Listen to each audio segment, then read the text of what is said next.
Well, the radical imagination has got opinions on a number of things. Anything from housing, finance, climate change, social responsibility. Connecting communities is what we're really trying to do. And by doing that, we can explain a bit about how to use open source to make your life easier, how to use the actions that you're taking against climate change to save you money, how you can use open source to give your kids a better chance at employment, or just how you can understand what your community needs.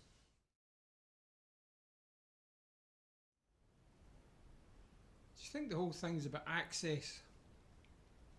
Access and accountability, because at the moment we can say what we know is right and no agency within any of the government corporations has to listen to you.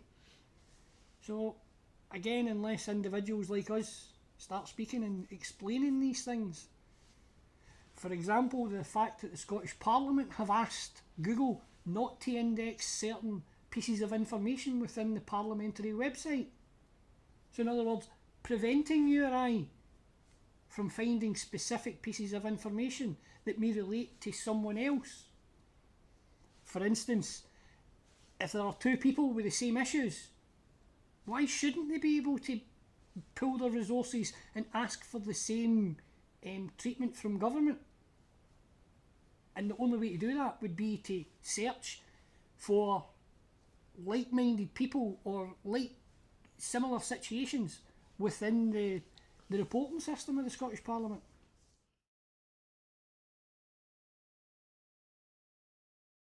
So you're completely open for choices about what you can do. There's so much wrong. Yes. That you would never run out of ideas of what you should do. Yeah.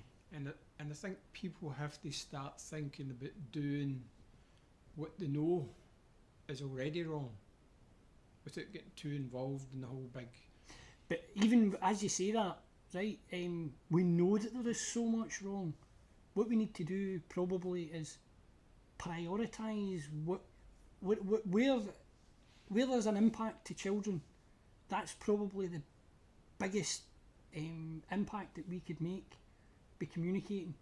Not only are children more open-minded to actually listening, but when you explain to their parents the issues of local authority deniability, for instance, whether it be child psychology, we all have understood for decades that when you interact with a child, there is a certain amount of manipulation goes on, and we call it child psychology. But what we've discovered in the last few years is people don't suddenly develop mental illness when they become an adult. But right now, the processes in place do not allow for children to approach someone and say, I have an issue.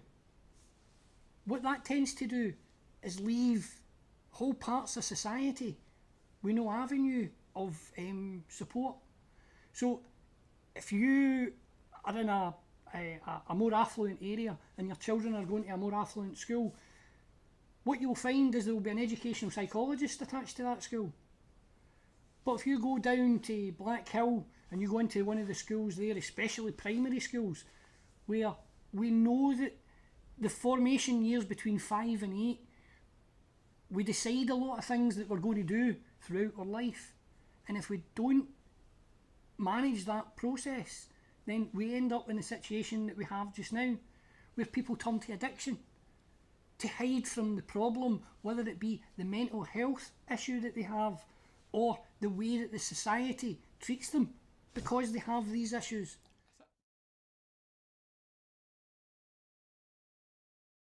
I think one of the things, well, in terms of kids, you know, I probably mentioned it before, but you know, people are always, oh, it's your kids, you should look after them. I blame it on the parents, you know, they should do this, and it's their responsibility.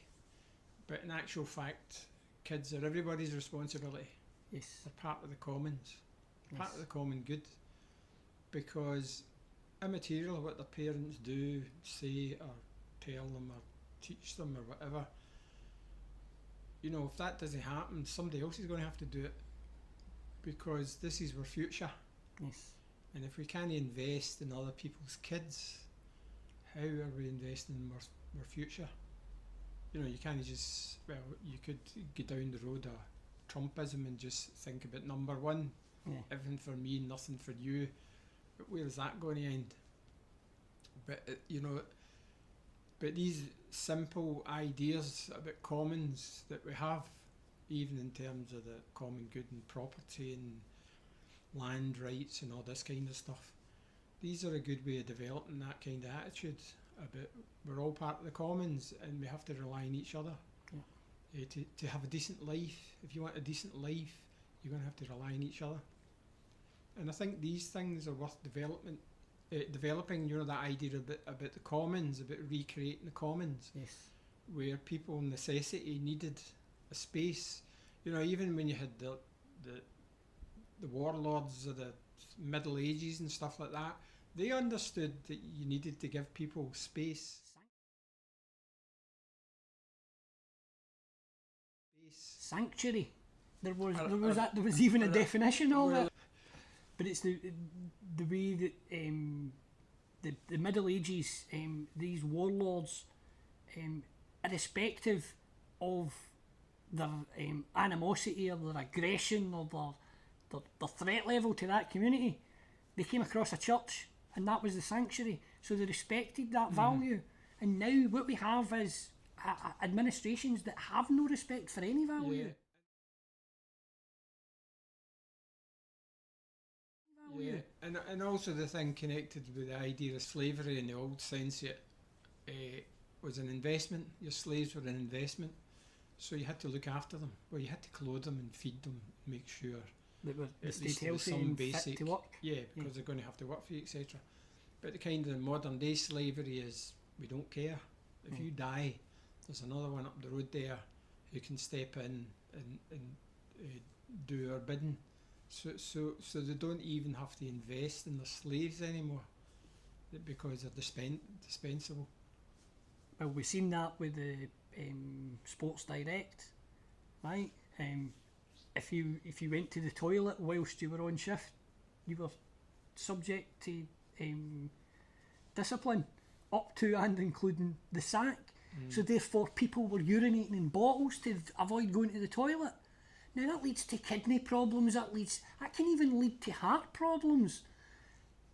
But again, the slave is not party to any of this. But also, that's how do you build a model that you can use, even in terms that if you were talking about young people as part of the commons and the common good. You know, how do you say it? How do you explain that as a model that people should be used as a principle that to go through their life with? You know, that these kids are part of our future, so therefore they're our responsibility. You're not saying you have to take them and feed them and do all this kind of stuff, although that'd be a good thing to do in some cases, but you have to respect them as people that are part of that commons. People are beginning to open up to the rest of the world because they realise this is a big problem and it's a global problem. But at the same time, we have to concentrate in the local problems to build the models. But in doing that, we're up against international conglomerates like McDonald's, like Costa Coffee. These are international companies who have got one model, and that is to generate as much profit as they can. And again, what you tend to find is 0 hours contracts, no real provisions made for any of the other support that's needed for a worker. A worker doesn't stop at a wage. A worker needs support.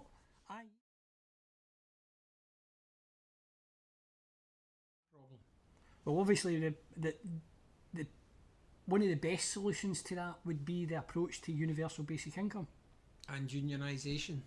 Well, again, yeah.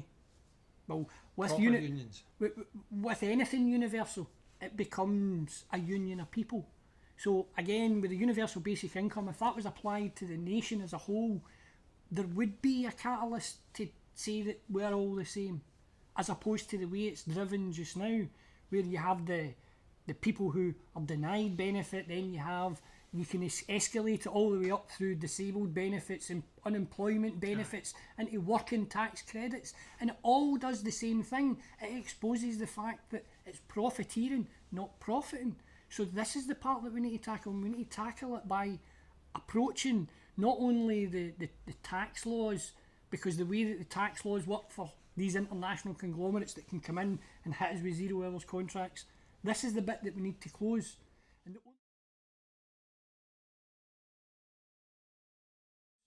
And the only way that we can close that is actually either by entering into politics ourselves to actually bring it to the Parliament, or be organised in such a way that we can have enough petitioners that we can get change in Parliament. But this is what's required. But it's the mechanics of these things that's the thing. Yeah. You know, we understand solidarity, and we understand, you know, coalitions and all this kind of thing, and it's all things we think are really good basic principles for organising, but totally ignore them in practice.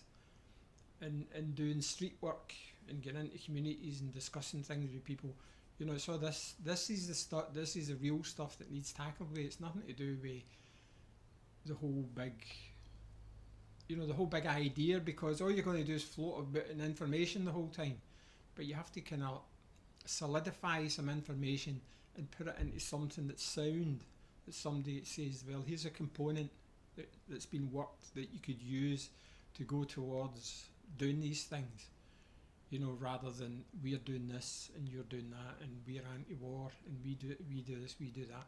Well, these groups are all kind of, and they don't know each other, and they're all over the place because there's no basic principles of what they're working towards. But when you look at the overall, they're probably working to the same goal. Yeah. Because the same goal is that, you know, whether it be ban the bomb or feed the child, it's the same thing. It's putting resources where it's appropriate.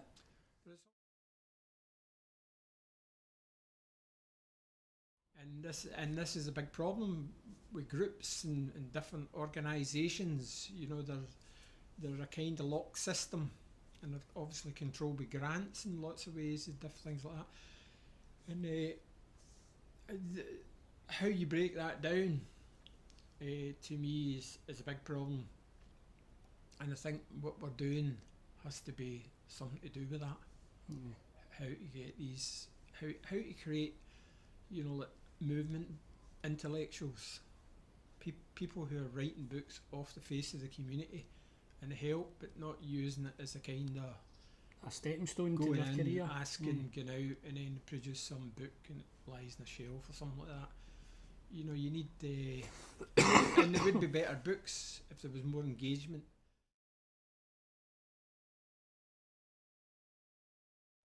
So how are we going to interpret this stuff then, in terms of this? Well, to get them involved, you really need to allow them to understand what the impact that any individual, whether it be a particular demographic, but specifically the communities that we're trying to approach, if they're constantly told the answer, we need to explain to them in a way that they've already got the answer. We're only bringing it to their attention. They already know that, as we put it, war is bad. But it's about making them understand what the impact on their children is. Making them understand the impact on... Some would say that's kind of patronising. But it's not, because we're sitting here right now with propaganda getting fired at us for all of these avenues, and we've got so used to taking it. The white coat syndrome. As soon as you see someone in a white coat, you bow to their experience, and if they tell you to drop your trousers, you drop your trousers. You wouldn't do that for anybody else in society. And again, this is kind of what's happening with the administrations. The administrations are taking on this role of this doctor or the messiah, because everyone thinks that they have the answer because they're telling us. As I pointed out with the educational psychologists over the last 5 years have went down within schools, but the amount of children contacting places like Childline has doubled, looking for help with mental illness. Again, what the problem is there is the austerity measures. So we still, this is still about appropriate use of resources. As a participant in a democracy, it's up to us to use that participation. Aye, but how do we use it? This is the thing. We have to kind of figure some practical, useful ideas of how we can change that stuff that people can understand. That's in their experience.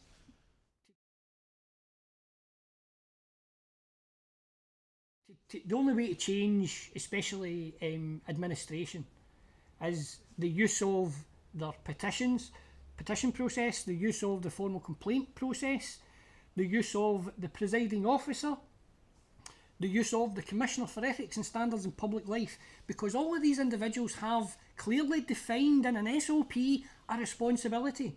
Now that responsibility is being ignored, and right now no one's taking them to task over it, so therefore we constantly get ignored, whether it be the educational psychologist or the fact that our local administration has had control. But you take them to task. Well, that is exactly what I'm trying to do right now. I'm trying to enter the political process. Let's hear a few ideas about how you go about the process of doing that. Well, one of the first things that you need to start doing is keeping evidence. Now, that evidence can come in the form of whether it be the emails, the letters, or a simple telephone recording device. The next stage is obviously inform them that you're keeping the records. At that point, you would expect them to change, but they don't. So what you have to do is you then use the formal complaints process, which is called our administrative justice system. Now, at that point, you're left with one individual who has absolute power and absolute authority.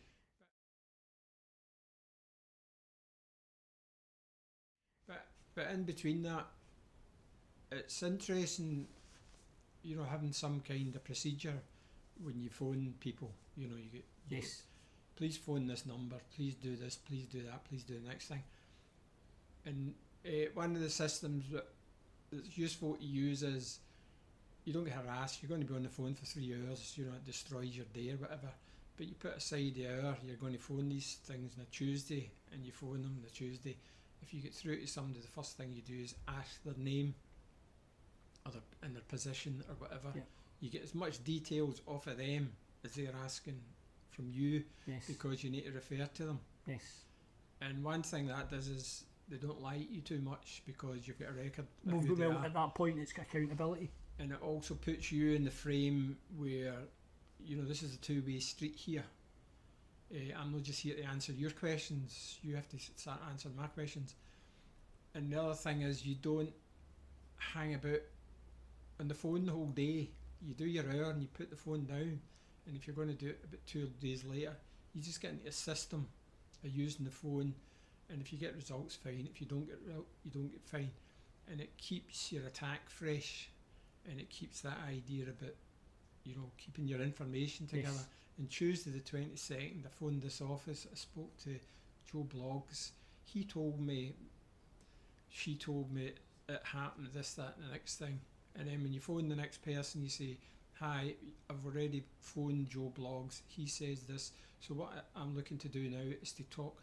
You have to take charge of the conversation, and make sure these people know that you are in command of the conversation and your information and what they're trying to do to you. And that's, as you're going through the process, these kind of disciplines are quite good. They make you feel a bit better about phoning these people up, because you've got something together to deal with what you're going to get. Well, you've achieved a sheet of paper that says, on that date, I said this, he said that, and again... And you can record them, and you can do this and do that, and the next thing. Yes.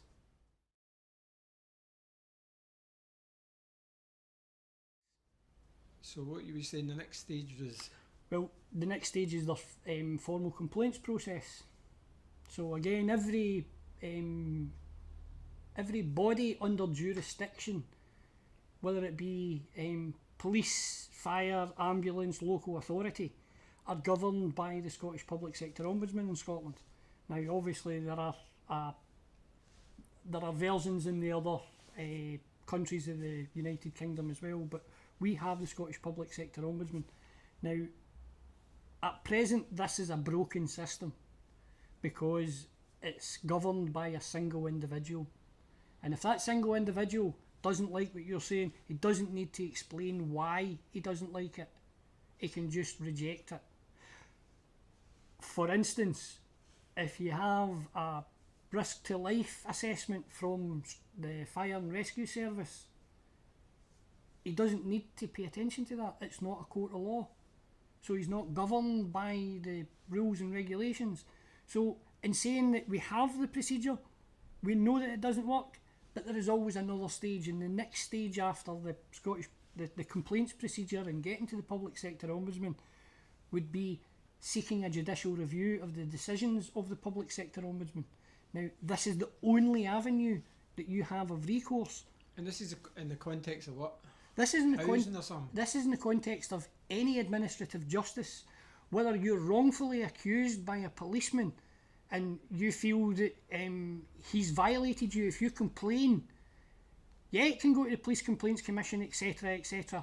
But again, it's the Public Sector Ombudsman who decides, because they're one of the bodies under jurisdiction of the Public Sector Ombudsman.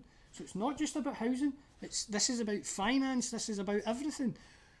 This is also about things like the central government, DWP, who provide the benefits. So if they make a decision against you, this is the avenue that you must use. And at present, there is a commission from the Scottish Parliament to investigate the handling of administrative justice, because they know that it is broken. When you have a sheriff of our judiciary system make a statement, that sheriff is part of our enforcers of law. So that statement must be adhered to, because the rights of that sheriff are enshrined in our legal system until it gets to the Public Sector Ombudsman.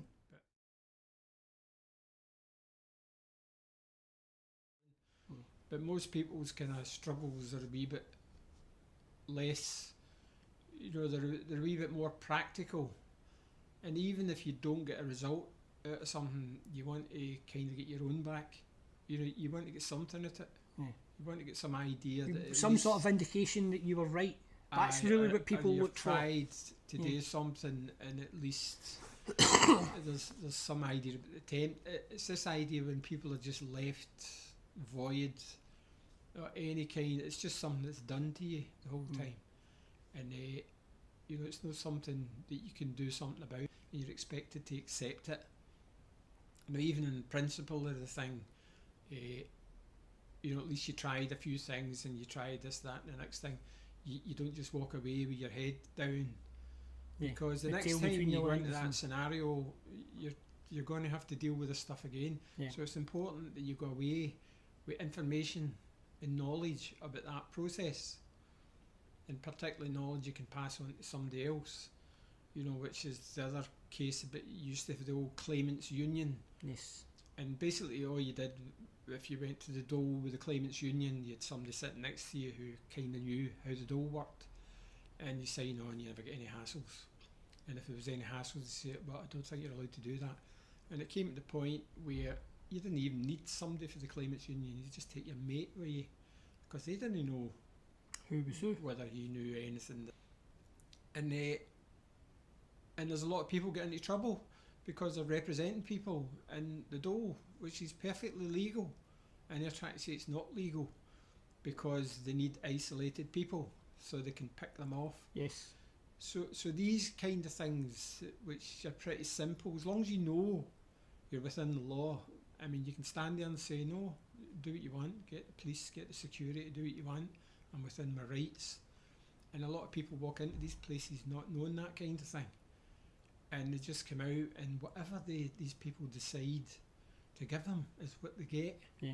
And they've got to be thankful for it. Because there's a few simple things that they're not quite sure about, and you have to know that is the law when you go in this place, and you have rights, and people have to take that back again. And I think these simple, straightforward things about, if this happens, do this. If this happens, do that. If this happens, do this. If this happens, do that. If none of it happens, retreat, figure out this and get back. Regroup. And do it, and don't upset people, be nice to people. All these simple, straightforward things about asking for information, asking for people's addresses, and taking charge. You have to take charge, even though they're accusing you. You're the one that's, even the guilty person needs some remit about defending themselves in these circumstances. And I think, there is support networks that do this kind of things, but a lot of them are kind of specialised. They're kind of, this one's for housing, this one's for this one's for... there needs to be some kind of coalition of information, because a lot of people in these projects, they work really hard and they've got a big workload because they've got a lot of people with these kind of problems. And a lot of them can be solved by the same law structure, whether it's housing, whether it's social security, whether it's this, whether that. A lot it's interchangeable. Yeah. You don't have to learn a new set of problems or a new set of... But there's also the fact that they all impact each other. Aye. So it doesn't matter which one it is. And if you fail at one part, you can move on to the next part. And at least you're getting something out of that part, and even helping somebody through your experience going through that part is a useful thing. It makes you feel a bit better. Even if you failed, you might be able to help somebody else to succeed.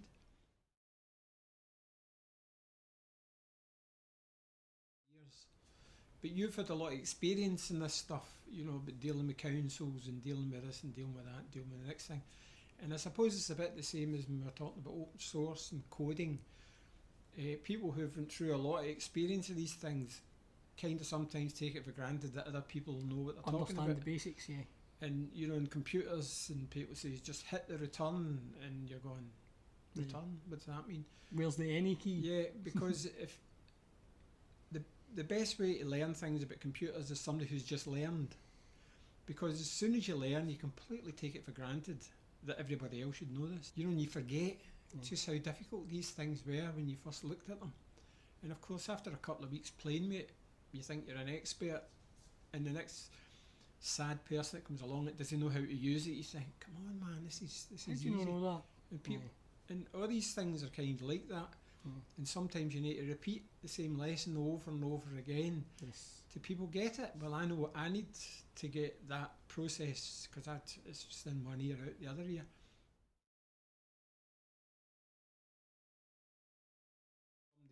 It's like people who, if their kid gets not well or something, and there's some, their baby's got something wrong with it, the knowledge, you see wee lasses up the hospital, and they've got the wee kid with the wee tubes up its nose and stuff. You're like, oh, how's the baby? What's wrong with it? And she's got ots, and they'll just tell you everything. Because I've listened to the surgeons, I've listened to the doctors, I've listened to this, listen to that. And 10 minutes earlier, they go, I don't know anything about that. But once they need to know about these kind of things, they realise they've got these analytic skills that they didn't realise they had before. And that's part of your job as well, is about how you connect these things that's going to be in people's interest, and they'll go through a learning process that's conducive to getting somewhere, rather than just say, you shouldn't be doing that, you should be doing this. This is terrible, that's terrible. You have to engage them in their own experience. And I think a lot of that stuff you've went through, with the housing, with the social work, and like standing for Parliament and stuff like that. It's just relatively easy processes for people. Very simple, to do. But they're mystified by the people who use them. Aye, and I think that's the deal. Although, I'm not bothered about Parliament and stuff like that. But again, a democracy only works when you participate. There's options. You don't have to agree with everything about what everybody says, but there's options. But you can do this and you can do that, and it's basically whatever floats your boat. Indeed. Whatever gets you, if you're an anti-capitalist, you still have to involve yourself in many capitalist ideas if it's going to improve people's situation. Well, you still need to eat and you still need to have a roof over your head, so whether you're anti-capitalist or not, you've still got to enter into the process that they use of capitalism. Yeah.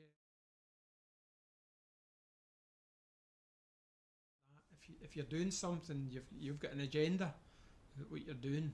You're not there to listen to all and sundry.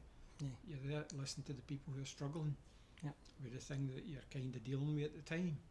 And if you can find community leaders, well, leaders in the sense a good leader is somebody that creates other leaders. You know, talking about the big hero leader.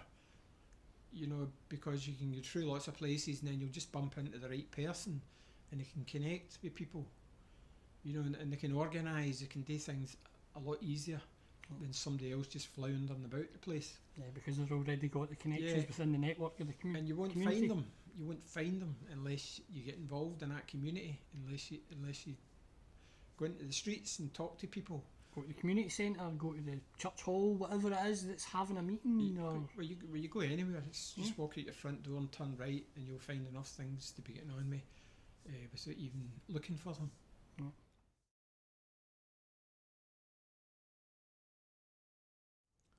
But I mean, the whole underlying principle of this is get organised. That means inside your own head as well as with other people, because as you say, depending on the issue that's affecting you, there will be, whether it be a complaints process, dispute resolution. What I try to say is the involvement, participation are the key things. Whether it be an individual situation that you're in, there will always be something like a complaints process or some form of dispute resolution. But for any of these to work, it requires a bit of effort for the individual, and that is organising in their own head what they're going to do, and then deciding on how they're going to keep records, whether that be writing down on a piece of paper, whether it be using a telephone recording device, whether it be an overt camera like a body cam or a button camera. I mean, getting into these places like the Benefits Agency where we all know that they repeatedly deny our rights. Well, it costs less than £10 for a buttonhole camera these days to put inside your jacket, and you can record what they actually says and then take them to task via the legal system. And again, these things become perfectly legal the minute you put a small yellow sticker on your jacket saying CCTV in use, because this is the plausibility that they use. They'll put a small sticker somewhere on the site that says CCTV in use, and then they will use the footage to...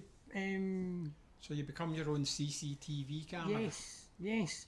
Ultimately, that is the way to get accountability, because whether you're a police officer or an MSP, you do not have the right to tell anyone not to use something that they own. So if you own your camera, they cannot tell you how to use it. Likewise, you cannot push it in their face. If you push it in their face, then that's either intimidation or obstruction. If it's a member of the emergency services and you try and film them and get in their way, then that's obstruction, and that's not the way, it's not what we're recommending.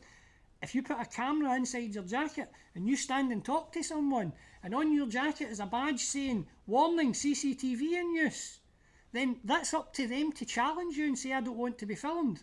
You do not need to tell them. You do not need to tell them. You do not need to open up that this is, that you're keeping records. Because any of these people, whatever they say, they should be willing to stand up and say, I said it. And again, what you tend to find is in the Benefits Agency, it's he says, she says, because they'll isolate you. The same with the housing. They'll isolate you. They'll bring you in and take you into an office with cameras filming you. And the thing is, this isn't a kind of like these people that go in and cause trouble. No, this is ordinary people. Sooner or later, people are going to understand what's happening in these institutions, and they're not there to serve them. No. I mean, a public servant is hired by the government And the government is chosen by us. They work for us. They are our servants. But right now, what we tend to find is we are forced to be the servant. We have to jump to their rules, and that is wrong. And the only way that we can stop that is by taking recordings of it, or the Data Protection Act has a clause that allows any individual to demand the information held by a body. Now that includes, if they've filmed you on CCTV, you can request a copy of the footage. Now again, it's cost £10 under a subject access request under the Data Protection Act 2002. But again, we need to use these things. That's what it's there for. Otherwise, they can say what they want, and then it's he says, she says. You need records. You need validated records.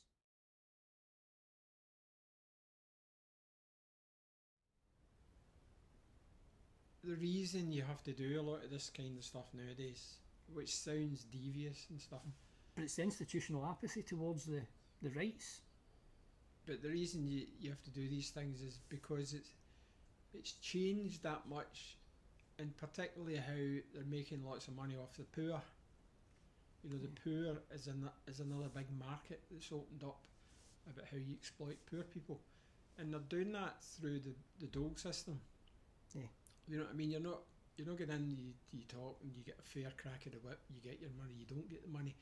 These people are just deciding if they can get off of this, they'll do it. Yes. If they can't get off of it, they won't do it. Yeah. And that's why people have to be a wee bit more uppity when they deal with people. It's not even being uppity, it's just using your rights. Aye, but but I'm saying is people sort of sometimes misinterpret it and think, oh, this is just trouble. You're only going to the dole, because they don't have any experience of going to the dole. They don't know what it's like going to the dole now.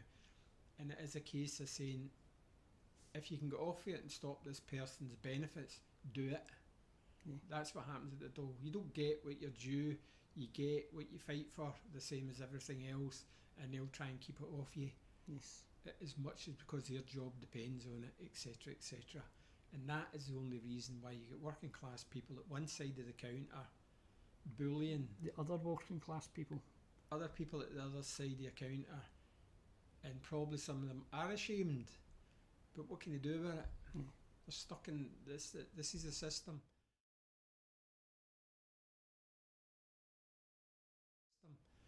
I've known people that's worked with the social work department, this, that, next thing, work developing ideas over 10 years. This is a few years ago, but then they were sacked, and it was like people were just done in because they put so much work into this. I mean, it's just their job, but they put so much more into it. And the thing was, oh, you're lucky you've got a job, and they were supposed to go away happy. The fact that they were still employed, and everything they'd been working for in the last 10 years had been pulled out for underneath them. You know what I mean? Yeah.